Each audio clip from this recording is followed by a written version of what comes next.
Hi friends, అమ్మ వంటిల్లు మన ఆరోగ్యం మన చేతుల్లో ఛానల్కి స్వాగతం అండి. ఈవేళ నేను మంచి గుమ్మిడొడియాలు అయితే కూరల్లో కానీ లేదంటే పచ్చళ్ళలో కానీ పోపుల కింద పెట్టుకుంటే చాలా బాగుంటాయండి. లేదంటే సాంబార్ చేసుకుంటే సైడ్ డిష్కైనా చాలా బాగుంటాయి.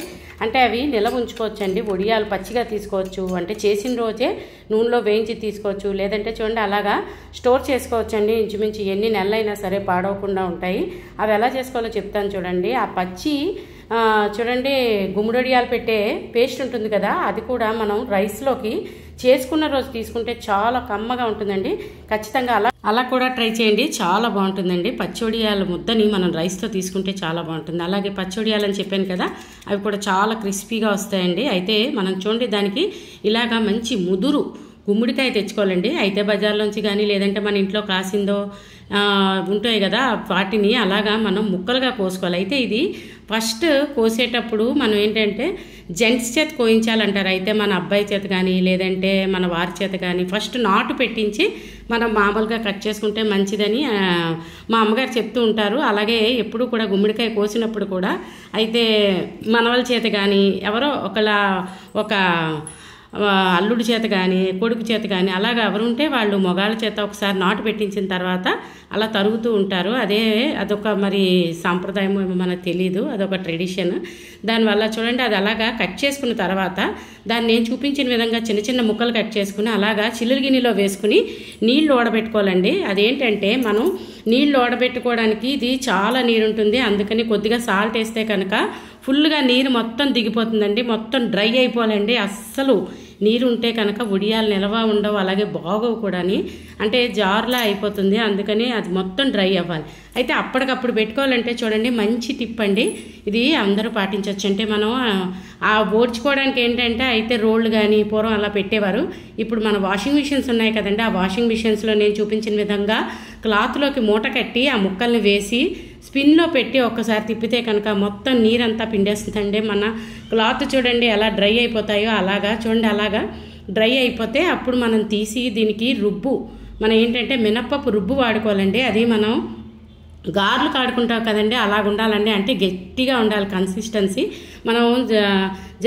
మనం గారెల పప్పు ఎలా రుబ్బుకుంటామో 3 to 4 hours మినప్పప్పు నానబెట్టి చోవు కూడా ఎక్కువ పట్టదండి. నేను చూపిస్తాను చూడండి. ఇప్పుడు నేను తీసుకున్న కాయకి ఇంచుమించు 1/2 kg పేస్ట్ లాగా సరిపోతుందండి. చూడండి ఆ పేస్ట్ వేసుకున్న తర్వాత మనం తరిగిన ముక్కల్లోకి అల్లం, పచ్చిమిరపకాయ, చాలా కారంగా కావాలంటే ఇంకొంచెం స్పైసీగా పచ్చిమిరపకాయలు వాడుకోవచ్చు.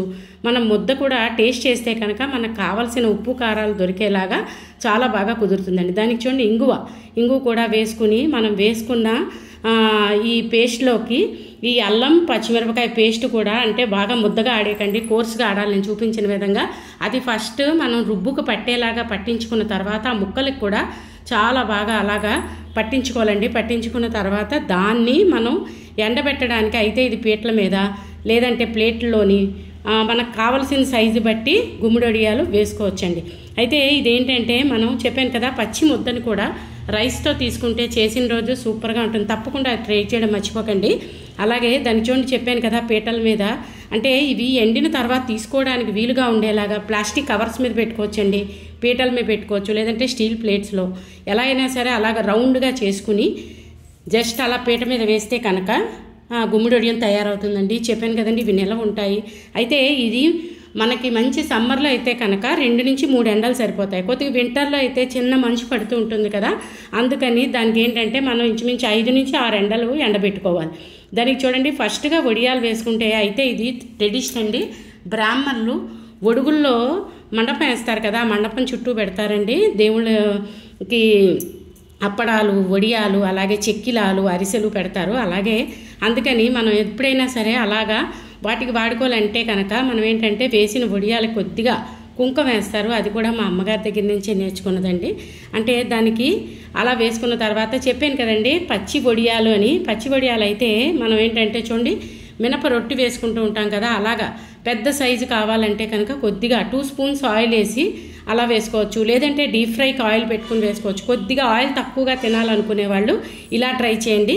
లేదు కదా డీప్ ఫ్రై కావాలంటే కనుక మనం వడ వేసుకుంటాం కదండి, అలా వేసి కూడా తీసుకుంటే చాలా బాగుంటుంది. 2 విధాలుగా కూడా ట్రై చేయండి, చాలా బాగుంటుంది. దానికి చూడండి అలాగా మనకి ఎన్ని కావాలంటే అన్ని ఆ సైజులో, మనకి ఏ సైజు కావాలంటే ఆ సైజు పచ్చి వడియాలు ఇలా వేసి తీసుకుంటే చాలా కమ్మగా ఉంటాయండి. తప్పకుండా ట్రై చేయండి. అలాగే చెప్పాను కదండి, ఇవి అయితే మనం గారెలా వేసుకోవచ్చు, లేదంటే పకోడీ వేస్తాం చూడండి, చిన్న చిన్నగా తీసుకోవాలంటే సాంబార్లో తీసుకోవడానికి వీలుగా ఉంటాయండి. అప్పటికప్పుడు వేసి తీసుకుంటే మన గారి క్రిస్పీనెస్ ఎలా వస్తుందో అలాగే ఈ వడియాలు కూడా వస్తాయండి. అలాగే దీంట్లో వేసిన అల్లం, పచ్చిమిర్చి, ఇంగువ చాలా మంచి టేస్ట్ని ఇస్తుంది. గుమ్మడికాయ కూడా మన ఆరోగ్యానికి చాలా మంచిది కదా. ఈ వడియాలు ఇలా పెట్టి ఉంచుకుంటే కనుక మనం అయితే చెప్పాను కదా, తోటకూర పిడపలో వాడుకోవచ్చు, లేదంటే కందిపప్పు పచ్చళ్ళలో వాడుకోవచ్చు, లేదంటే వంకాయ కూర అండి. చూడండి, నేను చాలాసార్లు చూపించాను ఆల్రెడీ. వంకాయ, బంగాళదుంప, టమాటా ఆ కూరకి తాలింపు వేసేటప్పుడు కూడా మనం ఈ గుమ్మడికాయలు వడియాలు చేసుకుని ఉంచుకుంటే కనుక మనం అవి అప్పటికప్పుడు ఆ పోపులో వేసి తీసుకుంటే చాలా బాగుంటాయండి. ఈ వడియాలు బజార్లో కూడా అమ్ముతారు. అయితే బజార్లో అమ్మిన దానికన్నా మనం చేసి తీసుకుంటే చాలా బాగుంటాయి. ఖచ్చితంగా టేస్ట్ అయితే డిఫరెంట్గా ఉంటుంది కదండి. మన చేతితో చేసి తీసుకుంటే ఏ కల్తీ ఉండదు.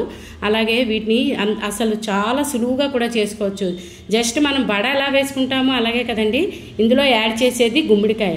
ఆ గుమ్మడికాయ మన ఆరోగ్యానికి చాలా మంచిది కదా, అందుకని ఇన్నిసార్లు చెప్తున్నానండి. తప్పకుండా ఇలా ట్రై చేయండి. దానికి చెప్పాను కదా పకోడీలా కూడా వేసుకోవచ్చు అని. చూడండి, అలాగా మనం పకోడీకి ఎలా అయితే పిండి తీసుకుని నూనెలో వేస్తామో అలా వేసుకుంటే, అలాగే మనం తీసుకోగలిగిన వాళ్ళు కొంతమంది స్పైసీగా తీసుకోవాలంటే అప్పటికప్పుడు కొద్దిగా మన ఎండుకారం ఉంటుంది కదండి, అది కూడా కలిపి కూడా తీసుకోవచ్చు. అంటే పచ్చిమిరపకాయలు వేళ కొద్దిగా కారం తక్కువయ్యే, అందుకని పిల్లలకైతే అలాగే ఇస్తే బాగుంటుంది. పెద్దవాళ్ళు కొంచెం స్పైసీగా తీసుకోవాలనుకుంటే కనుక ఎర్రకారం కూడా వాడుకుని తీసుకుంటే చాలా బాగుంటాయి ఈ గుమ్మడికాయ వడియాలు. మీరు కూడా ఇలా ట్రై చేసి మీకు ఎలా కుదిరినాయో కామెంట్ పెట్టండి. ఛానల్ సబ్స్క్రైబ్ చేసుకోకపోతే సబ్స్క్రైబ్ చేసుకోండి. ఒకవేళ చేసుకున్నట్టయితే కనుక మీ ఫ్రెండ్స్తో, రిలేటివ్స్తో తప్పకుండా షేర్ చేయండి. ఫ్రెండ్స్, కొత్తగా చూస్తున్న వాళ్ళు నా ఛానల్ పేరు అమ్మ వంటిల్లు, మన ఆరోగ్యం మన చేతుల్లో. ఛానల్ని తప్పకుండా సబ్స్క్రైబ్ చేసుకోండి. మరిన్ని ఆరోగ్యకరమైన వంటలు నేను చేసినవి మీకు చేరాలంటే తప్పకుండా నా ఛానల్ సబ్స్క్రైబ్ చేసుకోవాలి కదా friends. Please subscribe to my channel.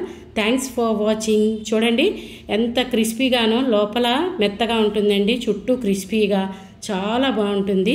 Home made కదండి, మీరు కూడా ఇలా ట్రై చేయండి. చెప్పాను కదండి, గుమ్మడి వడియాలు మనం ఇంచుమించు ఫస్ట్ డే అండి అలాగ జస్ట్ పెట్టిన తర్వాత ఎండలో అవి కొద్దిగా మనం చూసుకోవాలి. రెండో రోజే మనం అలాగా అయితే అట్లకాడ ఉంటుంది కదండి, అట్లకాడతో గోకి అలా పక్కన మనం మళ్ళా తిరగేసి పెట్టుకుంటే రెండు పక్కల కూడా ఎండాలండి. ఇవి బాగా చెప్పాను కదా, మంచి సమ్మర్లో అయితే 2 నుంచి 3 ఎండలు సరిపోతాయి. లేదు కదూ వింటర్లో అయితే కనుక వీక్ డేస్ ఎండబెట్టి మనం డబ్బాలో స్టోర్ చేసుకుంటే మనకి ఎప్పుడు కావాలంటే అప్పుడు చెప్పాను కదా, కూరల్లో కానీ పచ్చళ్ళలో కానీ మనం తాలింపు కింద వేసుకుంటే చాలా కమ్మగా ఉంటుందండి. తాలింపుతో పాటు మనం ఎప్పుడు వేసుకున్న తాలింపుని తీసుకుని ముందర కనుక కలిపి తీసుకుంటే అది నానిపోకుండా ఉంటుంది, క్రిస్పీగా ఉంటుందండి. చూడండి, ఎండిన వడియాలు కూడా నేను చూపిస్తున్నాను. అవి జస్ట్ అలాగ అంత చిన్నగా ఉన్నా సరే నూనెలో వేసిన తర్వాత ఇలాగా ఉబ్బుతాయండి. ఉబ్బిన వాటిని తీసుకుంటే కనుక ఆ గుమ్మడికాయ ఉంటుంది కదండి, ఆ గుమ్మడికాయ, ఎండిన గుమ్మడికాయ కూడా మంచి టేస్ట్ ఇస్తుంది ఈ మినపప్పుతో కలిపి. అందుకని దీనికి పెద్ద శ్రమ అయితే లేదు కదండి. మీరు కూడా తప్పకుండా ట్రై చేసి మీకు ఎలా కుదిరినాయో కామెంట్ పెట్టడం మర్చిపోకండి. చూడండి ఎంత బాగా వచ్చాయి, గుల్లగా వచ్చాయండి. అంటే కొంతమంది ఈ గుమ్మడికాయని కోరి కూడా చేస్తారండి, ముక్కల కింద కాకపోతే. మనం చూడండి క్యారెట్ అవి తురుముతాం కదా, అలా కూడా చేసుకోవచ్చు. 2 విధాలుగా ట్రై చేయండి. ఈసారి నేను ముక్కలతో చేశాను కదా, ఇంకోసారి కోరి చేసినప్పుడు కూడా తప్పకుండా నేను ఆ వీడియోని కూడా షేర్ చేస్తానండి. మీరు ఇలాగా ట్రై చేయడం మర్చిపోకండి. చూడండి ఎంత గుల్లగా వచ్చినాయో. జస్ట్ ఎండబెట్టి దాచుకుంటే కనుక ఇవి సంవత్సరం పాటు నిలవ ఉంటాయండి. మనం ఇలా ట్రై చేస్తే కనుక చాలా బాగుంటాయి కూరల్లోకి, పచ్చళ్ళలోకి. చూడండి, నేను ఈ తాలింపుని జస్ట్ తోటకూర పిడపలో వేసాను. అలాగే వంకాయ చప్ప పచ్చడి ఉంటుంది కదండి, వంకాయ కాల్చి పచ్చడి చేస్తాం కదా, ఆ రెసిపీ కూడా నేను త్వరలో పోస్ట్ చేస్తానండి. తోటకూర పిడప చేసినప్పుడల్లా నేను వేస్తానండి. తోటకూర చప్పగా ఉంటుంది కదా, ఈ వడియాలు యాడ్ అయ్యి చాలా కమ్మగా ఉంటుంది. అలాగే చెప్పాను కదా వంకాయ చప్ప పచ్చడిని, దానికి కూడా జస్ట్ తాలింపే. ఆ తాలింపు మీద ఈ గుమ్మడి వడియాలు వేసుకోవచ్చు. అలాగే కందిపప్పు పచ్చడిలో కూడా వేసుకోవచ్చండి. కందిపప్పు పచ్చడి చేసినప్పుడు కూడా నేను తప్పకుండా షేర్ చేస్తాను. ట్రై చేయండి, కామెంట్ చేయండి. Thank you.